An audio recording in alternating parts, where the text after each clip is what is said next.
बिस्मिल्लाहिर्रहमानिर्रहीम अस्सलाम वालेकुम। New Oxford modern English third edition for grade 4। आज हम यूनिट नंबर 9 जो हमने डिस्कस किया था हेयर कट, उसका second part my doves poem, उसकी एक्सरसाइज डिस्कस करने जा रहे हैं। Exercises understanding the poems, poem को हमने अंडरस्टैंड कर लिया है, उसकी रीडिंग और ट्रांसलेशन हो चुकी है। आंसर द फॉलोइंग क्वेश्चंस, दर्ज सेल्स वालों के जवाब दें। ई क्वेश्चन है where to the doves come every day.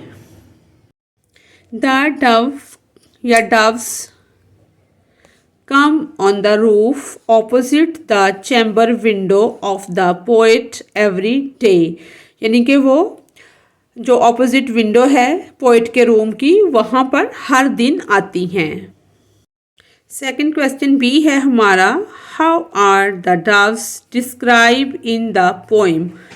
इसमें फ़ख्ताओं को किस तरह से डिस्क्राइब किया गया है।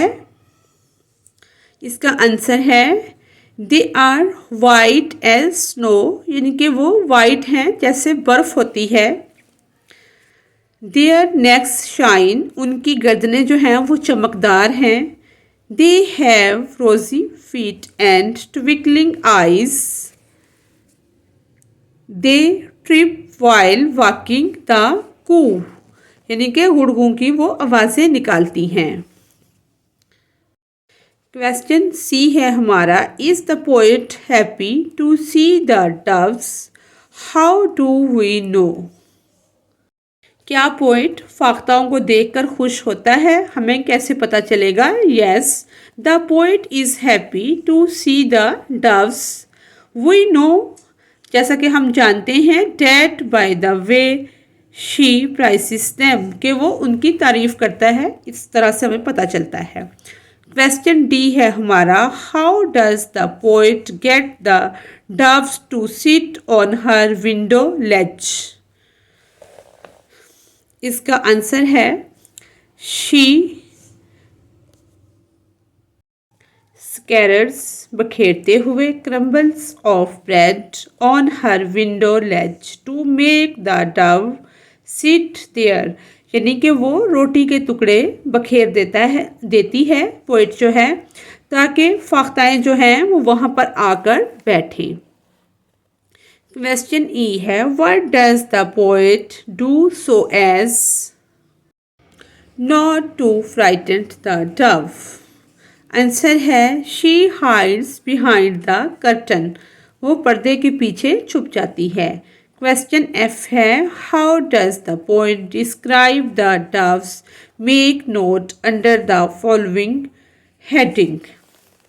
इसका आंसर है the appearance of the doves, they are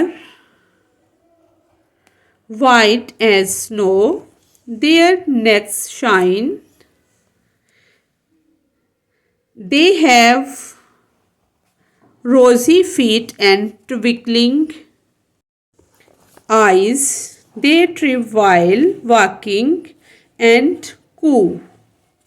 The sound made by the doves coo in a low and sweet voice. How the doves move. The doves fly down, circling. They peep through the window pane. They stretch their necks.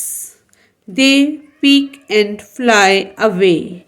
Question G है हमारा, is there a normal, is there a moral or message in this poem, what is it, यानी कि इसका moral, इखलाकी सबक और पैगाम क्या है, मॉरल और message. The message of the poem is that with a little love and care even birds and animals can be made friends. इसका सेकंड पॉइंट है, answer the questions about this line from the poem. And my arms are freely taken by the highest shyest little dove, जो सबसे शर्मीली नन्ही फाख्ता है। एक question है हमारा A जो है, who is giving alms and who is taking them.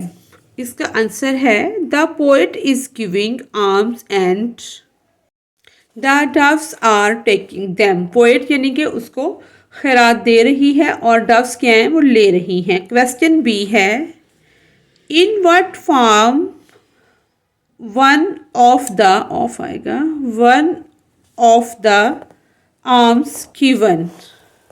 Answer है the arms are given in the form of bread crumbles. Crumbs जो हैं, टुकड़े जो हैं रोटी के, वो है खैरात जो वो उसको दे रही है। क्वेश्चन सी है, what is the result of the giving of arms. इसका आंसर है the result is that the doves have ceased to fear the poet. In fact, they have become her friend. यानी कि वो खौफ जो है बिल्कुल ख़त्म हो जाता है और दर हकीकत वो उसकी दोस्त बन जाती हैं, फ्रेंड्स बन जाती हैं। ये इसका जो थर्ड पॉइंट है, ये अंडरस्टैंडिंग पोइट्री, ये उसकी प्रैक्टिस है और इसमें कुछ नहीं है। नेक्स्ट है सिलेबल्स। सिलेबल कहते हैं हिस्से को या पार्ट को। 4 पॉइंट है, can you tell how many syllables there are in each of the given words. जो नेक्स्ट पेज पे वर्ड दिए गए हैं वो कितने सिलेबल वर्ड हैं वो हमने डिस्क्राइब करना है और बच्चों की नोटबुक पे भी लिखवाना है। फर्स्ट वाला ए जो है स्लैक, ये 1 सिलेबल वर्ड है। लिफ्ट 1 सिलेबल वर्ड है। सी मैरिज, ये 2 सिलेबल वर्ड है। मैरिज MAR अलग है, RIAGE rich, marriage 2 syllable word है। डी है एफर्ट, ये भी 2 एफर्ट 2 सिलेबल वर्ड है। ई है इसी तरह से सोरड, ये भी 2 सिलेबल वर्ड है, सोरड। अनफॉर्चुनेटली, ये 5 सिलेबल वर्ड है। अनफॉर्चुनेटली 5 सिलेबल वर्ड है। बिहाइंड बी अलग है, HIND, हाइंड 2 सिलेबल वर्ड है। इसी तरह से परफेक्टली 3 सिलेबल वर्ड है। पर PER FEC फैक्टली, परफेक्टली 3 सिलेबल वर्ड है। चैप्टर 2 सिलेबल वर्ड है। चैप्टर म्यूज्ड 1 सिलेबल वर्ड है। इसी तरह से अनहैप्पीली 4 सिलेबस वर्ड है। अनहैप्पीली 4 सिलेबल वर्ड है और 2 ये 1 सिलेबल वर्ड है। नेक्स्ट है वर्किंग विद वर्ड्स, लफ्ज़ों के साथ काम करना। Match the adjectives in column A with the noun in column B. Column A में क्या है, एडजेक्टिव्स हैं और बी में नाउन्स हैं। हमने इसको इसके साथ मैच कर दिया है। As black as night, as cold as ice, यानी कि बर्फ़ की तरह ठंडा। एज ब्लाइंड आ बैट, ये सबको हमने इसके साथ एडजस्ट कर दिया है। नेक्स्ट पॉइंट है हमारा, what can you remember about noun. आपको नाउन से रिलेटेड क्या कुछ याद है। Write the plural for these nouns, use a dictionary to check that you have use to correct ending. जैसे डव को एस लगाए तो डव्स बन जाएगा, बैट को बैट्स, गोल्ड फिश, ये सिंगुलर और प्लूरल एक ही होता है, इसके आगे SES का इजाफा हम नहीं करते। फॉक्स ES लगा, फॉक्सिस। डियर डियर ही रहता है। वॉल्फ वॉल्व्स, शीप शीप ही रहेगा। घूस घूस ही रहेगा। इसमें टॉप टिप के तौर पर ये मैं आपको दिखा देती हूँ।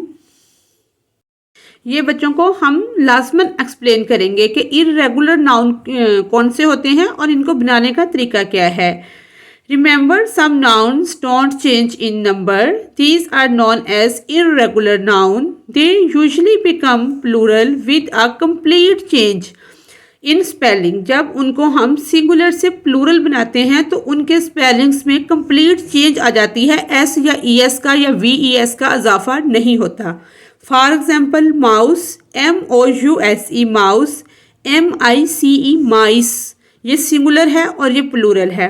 इसी तरह से चाइल्ड, CHILD चाइल्ड और चिल्ड्रन, यानी कि इसके टोटली एक दूसरे से डिफरेंट हैं। ये जो पॉइंट है ये बच्चों को लाजमन याद करवाया जाए। नेक्स्ट हमने क्या करना है, बी पॉइंट इसका है draw a table like the one below in your notebook, fill it in with these nouns, try to add 2 more to each column. यानी कि इसमें नोइडर, गैर जानबदार, मस्कुलिन, फेमिनिन, मुज़क्कर, मुअन्नस, इसमें से हमने अलग अलग करने हैं। ये हमने इस टेबल में लिख दिए हैं, worker, person, chicken, doctor, writer. ऐसे lion, bull, drone, man, horse, fox, rooster. Lioness, bee, cow, women, hen, vixen, mare. C point है इसका, write the proper noun in one list and the common noun in an other list.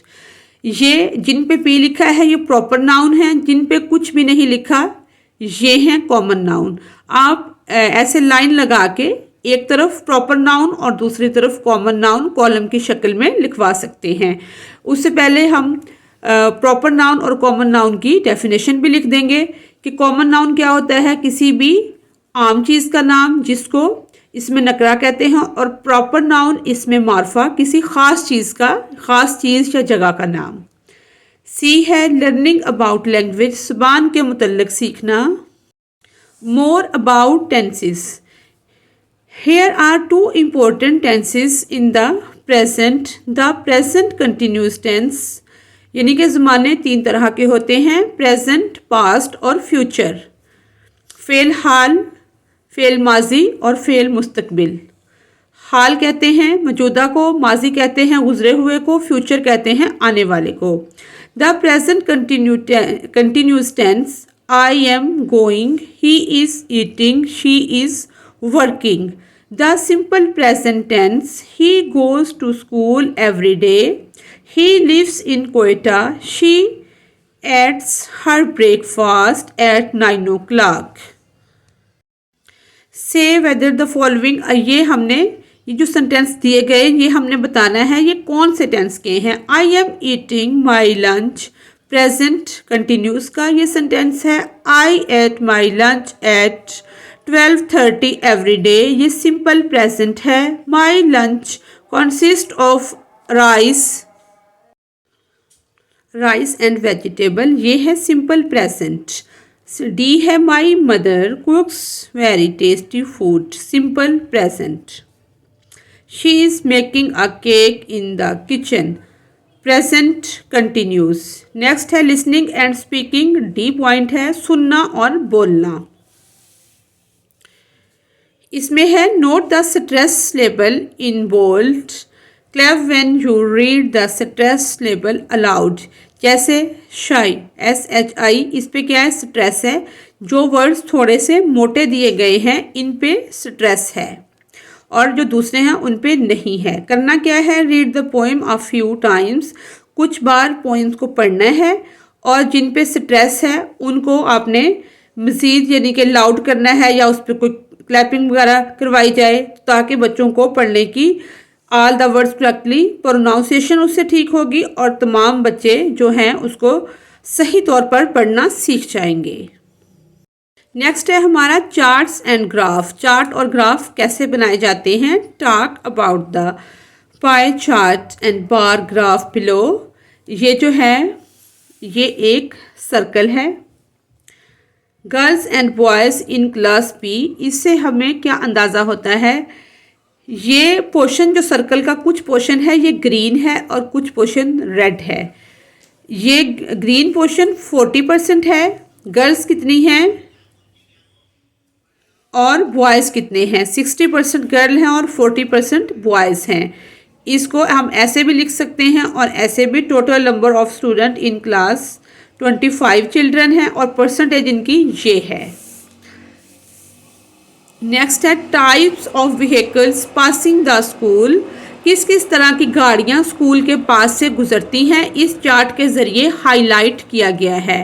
यानी कि एक ऐसे हम chart बना लेंगे, chart के ऊपर लाइंस ड्रा कर लेंगे स्केल की मदद से, और वहाँ पर बस जो है वो ये lorry, car, mini van, motor bike और साइकिल, यानी कि ये ग्राफ बनाने का तरीका हमें बताया गया है। करना हमने क्या है, collect information about students in your class and make a pie chart and a bar graph to show the result.